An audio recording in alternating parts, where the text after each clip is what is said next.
Hi ಎಲ್ರಿಗೂ ನಮಸ್ಕಾರ.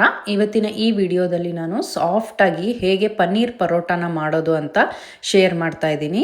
ಇದು ಒಂದು ಹೈ ಪ್ರೋಟೀನ್ ರೆಸಿಪಿ.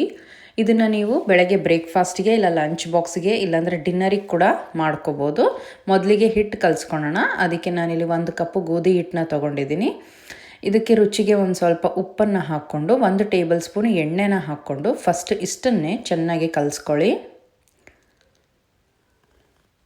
ಈ ಹಿಟ್ಟನ್ನೆಲ್ಲ ಕಲಿಸ್ಕೊಂಡಿದ್ದಾದಮೇಲೆ ಇದಕ್ಕೆ ಸ್ವಲ್ಪ ಸ್ವಲ್ಪ ನೀರು ಹಾಕ್ಕೊತ ಚಪಾತಿ ಹಿಟ್ಟು ಥರ ಸಾಫ್ಟಾಗಿರೋ ಹಿಟ್ಟನ್ನು ಕಲಿಸ್ಕೊಳ್ಳಿ.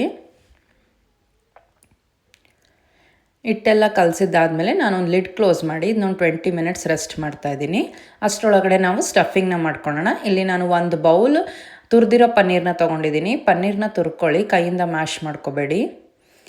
ಇದಕ್ಕೆ 1 ಸಣ್ಣದಾಗಿ ಹೆಚ್ಚಿರೋ ಈರುಳ್ಳಿ, 1 ಟೇಬಲ್ ಸ್ಪೂನು ಶುಂಠಿ ಬೆಳ್ಳುಳ್ಳಿ ಪೇಸ್ಟು ಮತ್ತು ಸಣ್ಣದಾಗಿ ಹಚ್ಚಿರೋ ಹಸಿಮೆಣಸಿನ್ಕಾಯಿ, ಕೊತ್ತಂಬರಿ ಸೊಪ್ಪು, ಸಣ್ಣದಾಗಿ ತುರಿದಿರೋ ಕ್ಯಾರೆಟ್ನ ಹಾಕ್ಕೊಂಡಿದ್ದೀನಿ. ಈಗನೇ ನಾನು ಮಸಾಲೆಗಳನ್ನ ಹಾಕೋತೀನಿ. 1 ಟೇಬಲ್ ಸ್ಪೂನ್ ಧನಿಯಾ ಮತ್ತು ಜೀರಿಗೆ ಪುಡಿ, 1/4 ಟೀ ಸ್ಪೂನಷ್ಟು ಚಾಟ್ ಮಸಾಲಾನ ಬಳಸಿದ್ದೀನಿ.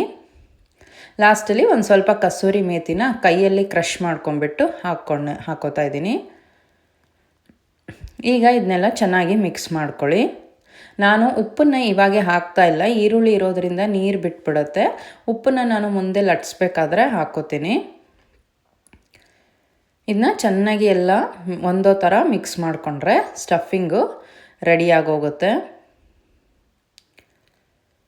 ಈಗ ಇಷ್ಟರೊಳಗೆ ಹಿಟ್ಟು ಕೂಡ ನೆನ್ಕೊಂಡಿರುತ್ತೆ ನೋಡಿ. ಇವಾಗ ಇದರಲ್ಲಿ ಒಂದು ಸಣ್ಣ ಬಾಲ್ ಸೈಜಷ್ಟು ಇಷ್ಟನ್ನ ತೊಗೊಂಬಿಟ್ಟು ಕೈ ಮಧ್ಯದಲ್ಲಿ ಇದನ್ನ ರೌಂಡ್ ಮಾಡ್ಕೊಳ್ಳಿ. ನಾನು ಪರೋಟಾನ ಇಲ್ಲಿ ಹೋಳಿಗೆ ಪೇಪರ್ ಮೇಲೆ ಮಾಡ್ತಾಯಿದ್ದೀನಿ. ನೀವು ಬಟರ್ ಪೇಪರ್ ಮೇಲೆ ಕೂಡ ಮಾಡ್ಕೋಬೋದು. ಈ ಬಟರ್ ಪೇಪರ್ ಅಥವಾ ಹೋಳಿಗೆ ಪೇಪರ್ ಮೇಲೆ ಮಾಡೋದ್ರಿಂದ ಜಾಸ್ತಿ ಹಿಟ್ಟು ಕೂಡ ಹಿಡಿಯಲ್ಲ ಮತ್ತು ಹರ್ಕೊಂಡು ಬರಲ್ಲ ಪರೋಟ. ಈಗ ಒಂದು ಸಣ್ಣ ಚಪಾತಿನ ಉದ್ಬಿಟ್ಟು ನಾನು 2 ಟೇಬಲ್ ಸ್ಪೂನಷ್ಟು ಪೂರ್ತಿಯಾಗಿ ಸ್ಟಫಿಂಗ್ನ ಹಾಕೋತಾ ಇದ್ದೀನಿ. ಈಗ ನಾನು ಸ್ವಲ್ಪ ಉಪ್ಪನ್ನು ಹಾಕ್ಕೊಂಡು ಇಲ್ಲೇ ಸ್ವಲ್ಪ ಮಿಕ್ಸ್ ಮಾಡ್ಕೋತಾ ಇದ್ದೀನಿ. ಈಗೆಲ್ಲ ಮಿಕ್ಸ್ ಆಗಿದ್ಮೇಲೆ ಇದನ್ನ ಎಲ್ಲ ಕಡೆಯಿಂದ ಈ ರೀತಿ ಜೋಡಿಸ್ಕೊತ ಸೀಲ್ ಮಾಡ್ಕೊಳ್ಳಿ. ಎಲ್ಲೂ ಸ್ಟಫಿಂಗ್ ಹೊರಗಡೆ ಬರದೇ ಇರೋ ಥರ ಇದನ್ನ ಸೀಲ್ ಮಾಡ್ಕೊಳ್ಳಿ. ಈಗ ಮಾಡ್ಕೊಂಡಿದ್ದಾದಮೇಲೆ ಮೊದಲಿಗೆ ಸ್ವಲ್ಪ ಕೈಯಲ್ಲೇ ಇದನ್ನ ತಟ್ಕೊಳ್ಳಿ. ನಂತರ ಇನ್ನೂ ಸ್ವಲ್ಪ ಒಣ ಹಿಟ್ಟನ್ನ ಹಾಕ್ಕೊಂಬಿಟ್ಟು ಲಟ್ಟಣಿಗೆಯಿಂದ ಮೆಲ್ಲಕ್ಕೆ ಲಟ್ಟಿಸ್ಕೊಳ್ಳಿ. ತುಂಬ ಪ್ರೆಷರ್ ಹಾಕೋಂಗಿಲ್ಲ. ನೋಡಿ, ಪರೋಟ ಅಂದರೆ ನಾವು ಒಳಗಡೆ ಏನು ಹಾಕಿರ್ತೀವಿ ಅದು ಕಾಣಿಸ್ತಾ ಇರಬೇಕು, ಆದರೆ ಸ್ಟಫಿಂಗ್ ಹೊರಗಡೆ ಬರಬಾರ್ದು. ಆ ರೀತಿಯಾಗಿ ನೀವು ಸ್ಟಫಿಂಗ್ ಮಾಡ್ಕೊಳ್ಳಿ. ಭಾಳ ಸ್ಟಫಿಂಗ್ ಇಟ್ಕೊಂಡ್ರೆ ಟೇಸ್ಟ್ ಚೆನ್ನಾಗಿರುತ್ತೆ, ಇಲ್ಲಾಂದರೆ ಬರೀ ಚಪಾತಿ ತಿನ್ನೋ ಥರ ಅನಿಸುತ್ತೆ. ಆಮೇಲೆ ಈ ರೀತಿ ಸೈಡ್ಸಲ್ಲೆಲ್ಲ ಚೆನ್ನಾಗಿ ನೀವು ಲಟ್ಸ್ಕೋಬೇಕು, ಇಲ್ಲಾಂದರೆ ಸೈಡೆಲ್ಲ ದಪ್ಪ ದಪ್ಪ ಹಂಗೆ ಉಳ್ಕೊಳುತ್ತೆ. ಈಗ ನೋಡಿ ಇದೆಲ್ಲ ರೆಡಿಯಾಗಿದೆ. ಈಗ ಇದನ್ನು ಬೇಯಿಸ್ಕೊಳ್ಳೋಕ್ಕೆ ನಾನು ಕಾದಿರೋ ಹಂಚ್ ಮೇಲೆ ಇದನ್ನ ಹಾಕೋತಾ ಇದ್ದೀನಿ. ಮೊದಲಿಗೆ ಒಂದು ಸೈಡು ಹಾಕ್ಕೊಂಬಿಟ್ಟು ಒಂದು ಸ್ವಲ್ಪ ಬಬಲ್ಸ್ ಬಂದಮೇಲೆ ಇದನ್ನ ಇನ್ನೊಂದು ಸೈಡು ತಿರುಗಿಸ್ಕೊಳ್ಳಿ.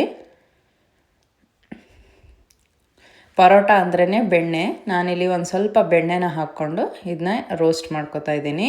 ನೀವು ಬೇಕಾದ್ರೆ ತುಪ್ಪ ಕೂಡ ಬಳಸ್ಕೋಬೋದು, ಇಲ್ಲ ಎಣ್ಣೆ ಕೂಡ ಬಳಸ್ಕೋಬೋದು. ಈ ರೀತಿ 2 ಕಡೆ ತಿರುಗಿಸ್ಕೊತ ಪ್ರೆಸ್ ಮಾಡ್ಕೊತ ಎಲ್ಲ ಕಡೆ ಬೇಯಿಸ್ಕೊಳ್ಳಿ. ನೋಡಿ, ಇವಾಗ ಈ ಪರೋಟ ರೆಡಿಯಾಗಿದೆ. ಇದನ್ನ ಒಂದು ಪ್ಲೇಟಿಗೆ ತಕ್ಕೊಂಬಿಟ್ಟು ಬಿಸಿ ಬಿಸಿಯಾಗಿ ಮೊಸರು ಜೊತೆ ಮತ್ತು ಉಪ್ಪಿನಕಾಯಿ ಜೊತೆ ನೀವು ಇದನ್ನ ಸರ್ವ್ ಮಾಡಿ. ಈ ರೆಸಿಪಿನ ಟ್ರೈ ಮಾಡಿ. ತುಂಬ ಸಾಫ್ಟಾಗಿರೋ ಪರೋಟಗಳಾಗಿದ್ದಾವೆ. ಈ ರೆಸಿಪಿನ ಖಂಡಿತವಾಗಿ ಟ್ರೈ ಮಾಡಿ. ಇಷ್ಟ ಆದರೆ ನಿಮ್ಮ ಫ್ರೆಂಡ್ಸ್ ಆ್ಯಂಡ್ ಫ್ಯಾಮಿಲಿ ಜೊತೆ ಶೇರ್ ಮಾಡಿ ಮತ್ತು ಚಾನಲ್ಗೆ ಲೈಕ್ ಆ್ಯಂಡ್ ಸಬ್ಸ್ಕ್ರೈಬ್ ಮಾಡ್ಕೊಳ್ಳಿ.